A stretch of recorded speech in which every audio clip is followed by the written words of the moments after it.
Hola, buenas tardes a todos. Vamos a resolver el examen PAU Química de Navarra del año 2025, convocatoria extraordinaria. Bueno, aquí, como veis, da una serie de normas, de consejos para realizar el examen.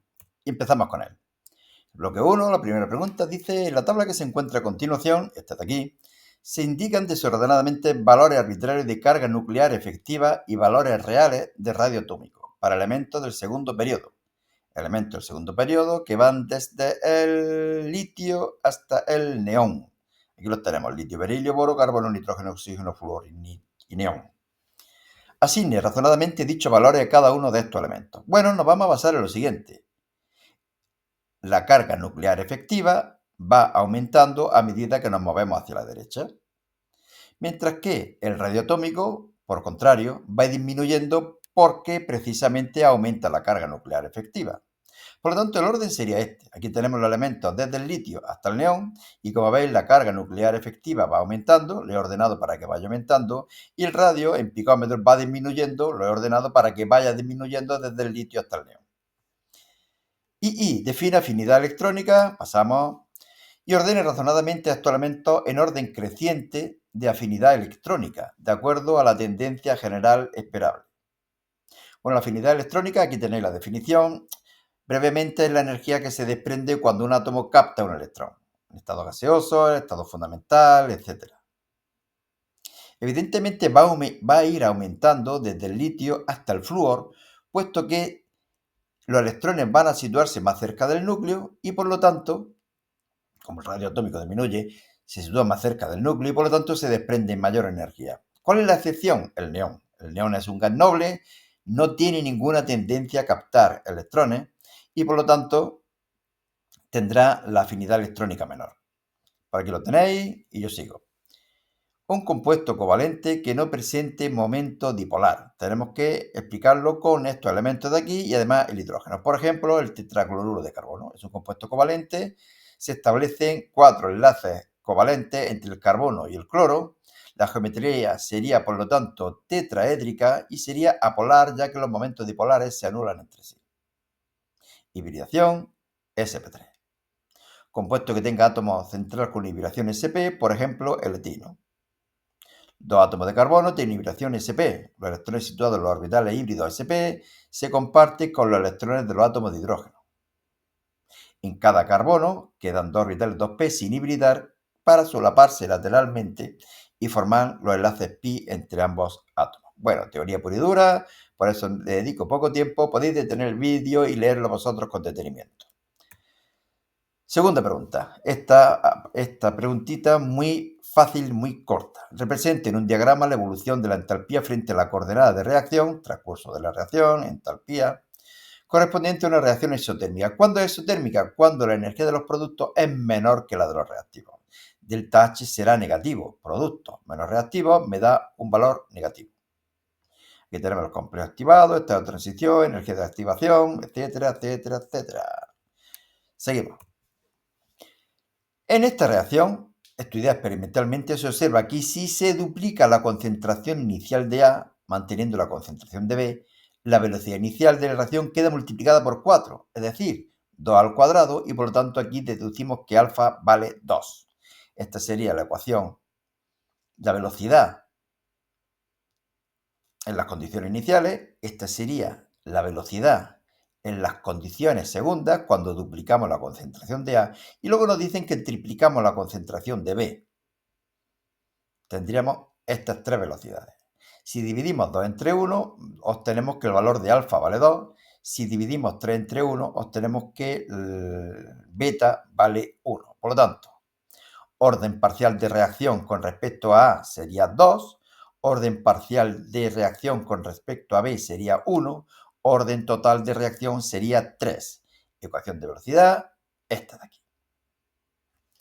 Deduzca las unidades de la constante de velocidad. Bueno, pues nos venimos aquí, o aquí mejor dicho, y despejamos K. Aquí lo hacemos, las unidades de K sería, por lo tanto, la unidad de la velocidad dividido por las unidades de la concentración elevado al cubo. Obtenemos moles menos 2, litro cuadrado, segundo menos 1. Justifique cómo variará la velocidad de la reacción si elevamos la temperatura manteniendo constantes las concentraciones. Esta pregunta es muy típica. Aumenta la temperatura, por lo tanto aumenta la velocidad de las moléculas. Eso hace que los choques sean más frecuentes y además que sean más energéticos. Pero además, si nos fijamos en la ecuación de Renio, si aumenta la temperatura, disminuye el cociente, pero con el signo negativo aumenta el exponente y por lo tanto aumenta K. Al aumentar K, aumenta la velocidad. 2b. Reacción entre metano y agua. Puede emplearse para la producción de bla, bla, bla, bla, bla. Calcule la entalpía de formación del agua en estado gaseoso. Bueno, la entalpía de la reacción será igual a la entalpía de los productos multiplicados por sus coeficientes estequiométricos menos la entalpía de los reactivos multiplicada también por sus coeficientes estequiométricos. Fijaros que aquí lo conozco todo menos la entalpía de formación del agua. Fijaros que nos dicen... aquí tenemos la entalpía de la reacción. Por lo tanto, podemos deducir la entalpía de formación del agua. Lo conozco todo, sustituyo, calculo y obtengo un valor negativo. La entalpía de formación del agua es una reacción exotérmica. La formación del agua sería realmente la combustión del hidrógeno. Hidrógeno más oxígeno para dar agua, obtenemos este valor negativo. Se ha determinado que la variación de entropía para este proceso es 215 julios mol, bla, bla, bla, bla. Aquí lo importante es que es julio, mientras que el otro venía en kilojulios. Determina el rango de espontaneidad de dicha reacción. Nos tenemos que fijar en esta ecuación para saber si la reacción es espontánea o no. Nos dan el valor de delta H, fijaros que lo tenemos aquí. Es una reacción endotérmica, por lo tanto no favorece la reacción, pero la entropía es positiva, es decir, transcurre la reacción mediante un incremento del desorden, por lo tanto sí favorece la reacción. Por lo tanto, la reacción va a ser espontánea a partir de una cierta temperatura, por encima de una cierta temperatura. ¿Cómo calculamos esa temperatura? Igualando esto a cero y despejando la temperatura. Fijaros que aquí hemos puesto delta H también en julio, en vez de en kilojulio, multiplicando por 1000. Obtenemos 958 y por lo tanto por encima de esa temperatura la reacción será espontánea. Si la constante de equilibrio K(C) para esta reacción es a 427, que habrá que pasar a Kelvin, evidentemente, tiene este valor, calcule el valor de K(P). Bueno, esta ecuación la conocéis todos. K(P) igual a K(C) por RT elevado a incremento de N, donde incremento de N es el aumento de moles gaseosos. Aquí tenemos la reacción. Tenemos 4 a la derecha, 4 moles gaseosos a la derecha y 2 a la izquierda. Por lo tanto, delta N vale 2. Temperatura en Kelvin, R me lo dan y obtenemos este valor. 791 por 10 elevado a menos 8, 4. Indique cuál será el efecto de las concentraciones en equilibrio, un aumento de la presión en las concentraciones. Si aumentamos la presión por Le Chatelier, el equilibrio se desplaza hacia donde haya menos moléculas gaseosas, en este caso hacia la izquierda. Por lo tanto, aumentará la concentración de metano y de agua y disminuirá la concentración de monóxido e hidrógeno. Equilibrio. La constante de acidez del ácido benzoico es 6,5 por 10 elevado a menos 5. Calcule la constante de basicidad. Bueno, chupado, ¿no? Sabemos esto de aquí. Constante de acidez por constante de basicidad de dos especies relacionadas entre ellas mediante la transferencia de un protón, es decir, el ácido y la base conjugada, tienen esta relación. Deducimos el valor de K sub B, sustituimos, calculamos y obtenemos un valor de 1,54 por 10 elevado a menos 10. Esta es la estructura del ácido benzoico con el que vamos a trabajar en este otro problema. Dice, se valoraron 20 mililitros de una disolución de benzoico, al que vamos a llamar HBZ, con una disolución de hidróxido de sodio. En el punto de equivalencia se ha alcanzado tras añadir 15 mililitros de hidróxido de sodio. Calcular concentración de ácido benzoico en la disolución inicial. Esta es la reacción de neutralización entre el ácido y la base que produce la sal y el agua. Sal correspondiente y agua. Como veis, aquí hay un 1 y aquí hay un 1 y por lo tanto el número de moles de hidróxido de sodio será igual que el número de moles de ácido benzoico. Calculamos el hidróxido de sodio, molaridad por volumen, sería esta cantidad. Y por lo tanto la concentración de ácido benzoico será igual a moles partido volumen. Los moles los mismos que los de hidróxido de sodio y volumen 20 mililitros que ponemos en litros. 0,19 molar. Tener en cuenta siempre que los valores obtenidos, los resultados en los problemas de física y química tienen que ser razonables. Concentraciones, casi siempre suele estar en 0, algo. Podría ser 1, podría ser 1,5. Un ácido concentrado, bastante concentrado, un ácido fuerte, por ejemplo, en algunos problemas de ácido nítrico, de ácido clorhídrico, podría llegar a 11, 12, a 15, pero evidentemente no va a dar nunca 148. Un valor de 0,19 parece bastante razonable. Hay que calcular ahora en el apartado II el pH de la disolución. Este es el equilibrio de disociación del ácido benzoico. Nos dan la constante. La expresamos de esta forma: productos reactivos. Estos dos iguales, la concentración de los dos productos es la misma, porque por cada mol que aparece del ion benzoato hay un mol de iones hidrógeno. Y aquí podremos hacer esta aproximación. La constante es pequeña y por lo tanto la concentración de iones hidrógeno comparada con la concentración inicial de ácido benzoico es despreciable. Pues la despreciamos y despejamos la concentración de iones hidrógeno y obtenemos este valor. Si no queréis despreciar aquí la concentración de iones hidrógeno, vais a tener una ecuación de segundo grado. Podéis hacerlo, evidentemente, pero si lo hacéis, comprobaréis que hay muy poca diferencia con este valor. El pH, por lo tanto, menos logaritmo de la concentración de iones hidrógeno, 2,46, pH ácido entre 0 y 7. Seguimos. Exprese todos los equilibrios presentes en la disolución cuando se alcanza el punto de equivalencia. Recordar que habíamos tenido el benzoato de sodio que se disocia en el ácido, mejor dicho, en iones benzoato y en iones sodio. Los iones sodio no reaccionan con el agua puesto que procede de una base fuerte, el hidróxido de sodio, pero el benzoato sí reacciona con agua puesto que es la base conjugada de un ácido débil, el ácido benzoico. Reacciona de esta forma y aquí se obtienen iones hidroxilo, lo cual explica el carácter básico de la disolución. Evidentemente hay otro equilibrio, que es el del agua consigo mismo, para obtener iones hidrógeno e iones hidroxilo. Están muy desplazados hacia la izquierda, pero existe este equilibrio. Bueno, el apartado 4, ya lo he explicado, viene por aquí. Está chulo esto, ¿verdad? Ácido benzoico. 3b. La lejía comercial consiste en una disolución de hipoclorito de sodio. Hipoclorito de sodio. Sabiendo que el pH de la lejía es 10,9, exprese todos los equilibrios que se producen en dicha disolución. Bueno, los equilibrios son, como siempre, el agua, hipoclorito de sodio, se disocian hipoclorito y sodio, el sodio no reacciona, el hipoclorito sí, muy parecido a lo de antes, y produce el correspondiente ácido hipocloroso, más ion hidroxilo, lo cual explica el carácter básico de la disolución y por lo tanto el pH entre 7 y 14. Fijaros que nos decía 10,9.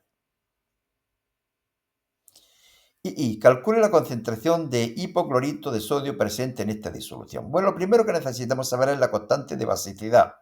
Como habíamos dicho antes, es igual a Kw, constante de hidrólisis del agua, dividido por K sub A. Lo conocemos todos y obtenemos el valor de K sub B. pH 10,9. Pues podemos calcular el pOH 3,1. Y a partir del pOH podemos calcular la concentración de iones hidroxilo. 7,9 por 10 elevado a menos 4. ¿Por qué he hecho todo esto? Porque con esta ecuación, K sub B igual a concentración de ácido, concentración de iones hidroxilo, concentración de iones hipoclorito, podemos calcular la concentración de iones hipoclorito. Lo conozco todo, estas dos son iguales, evidentemente, como antes, y obtenemos un valor de 1,81. Fijaros lo que decía, concentraciones en las distintas disoluciones químicas suelen estar en 0, algo, 1, algo. Más de 1 y pico es complicado que haya. Calcule qué masa de hidróxido de sodio precisaría para preparar 0,5 litros de una disolución con el mismo pH.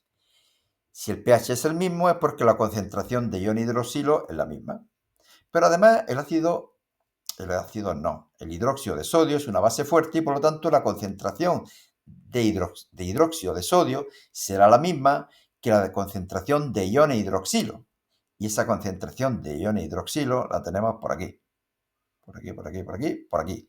7,9 por 10 elevado a menos 4.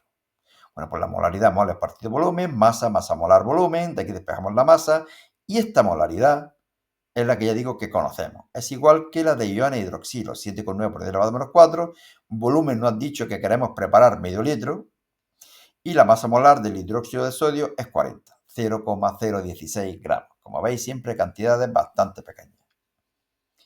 4. Justifique si una disolución de ácido hipocloroso e hipoclorito de sodio será una disolución amortiguadora. Sí, siempre que mezclemos una disolución de un ácido débil y su base conjugada, obtenemos una disolución amortiguadora. Pero fijaros que si aquí añado una pequeña cantidad de iones hidróneo, por el principio de Le Chatelier, si estamos añadiendo de esto, el equilibrio se desplaza hacia la izquierda, eliminando parte de los iones hidróneo que estamos agregando. Y por lo tanto, el pH de la disolución no cambia mucho. Si agregamos un ion hidroxilo, elimina iones hidróneo y por lo tanto el equilibrio se desplaza hacia la derecha, compensando parte de los iones hidróneo que se han perdido, y por ello el pH de la disolución tampoco se modifica mucho. Teoría, ahí lo tenéis, podéis pausar el vídeo. Seguimos. Bloque 4 y último, creo. Dibuje y formule dos compuestos orgánicos cuya fórmula molecular sea C4H10O y que sean entre sí isómeros ópticos. Para que presente isomería óptica, este alcohol tiene que ser este de aquí, el bután 2-ol. Si hubiera puesto el bután 1-ol, no presentaría isomería óptica. Si hubiera puesto el metilpropan 2-ol, tampoco. Es decir, de todas las posibilidades que hay, también los éteres, el único compuesto que presentaría isomería óptica sería este de aquí, el bután 2-ol. Los representamos de esta forma. Este sería el isómero R, este sería el isómero S. ¿Por qué? Fijaros que si pienso que el hidrógeno está detrás, si paso del OH al etilo y al metilo, seguimos el sentido de giro de las agujas del reloj, rectus, R. Mientras que aquí, al contrario de las agujas del reloj y por lo tanto sinister.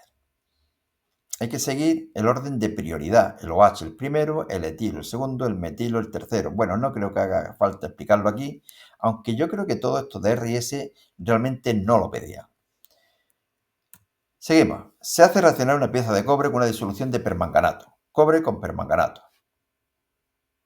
Se obtiene esta sustancia de aquí. Ajuste por el método del ion-electrón. Bueno, el cobre pasa a cobre 2 más 2 electrones. Permanganato pasa a manganeso 2, 4 oxígenos con 4 de agua, 8 hidrógenos con 8 protones, compensamos las cargas con 5 electrones y multiplicamos por 2 y por 5 para que el número de electrones cedidos y captados sea el mismo. Y sumamos. Y transformamos la molecular. Y fijaros que si yo no añado nada nuevo, me faltarían 2 potasios y un sulfato a la derecha. 2 potasios y un sulfato a la derecha es sulfato de potasio. En la reacción se emplearon 20 mililitros de disolución 0,75 de permanganato de sodio. Permanganato de sodio.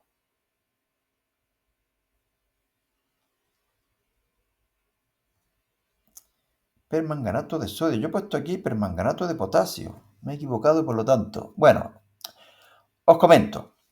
No voy a grabar un vídeo nuevo porque esto no influye para nada. Aquí tendríamos que haber puesto sodio y aquí tendríamos que haber puesto sodio.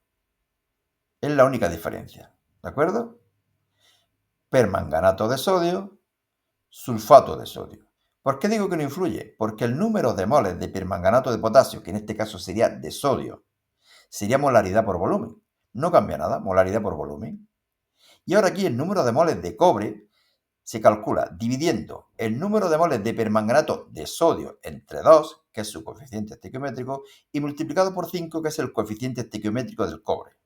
Por lo tanto, ya veis como no influye nada que yo haya puesto aquí potasio o haya puesto sodio. Obtenemos el número de moles de cobre y multiplicamos por la masa atómica, 2,39 gramos. Y os comento lo siguiente. En este blog, selectividadjosecuenca.blogspot.com, podéis encontrar en formato PDF todos los exámenes que estamos colgando en el canal.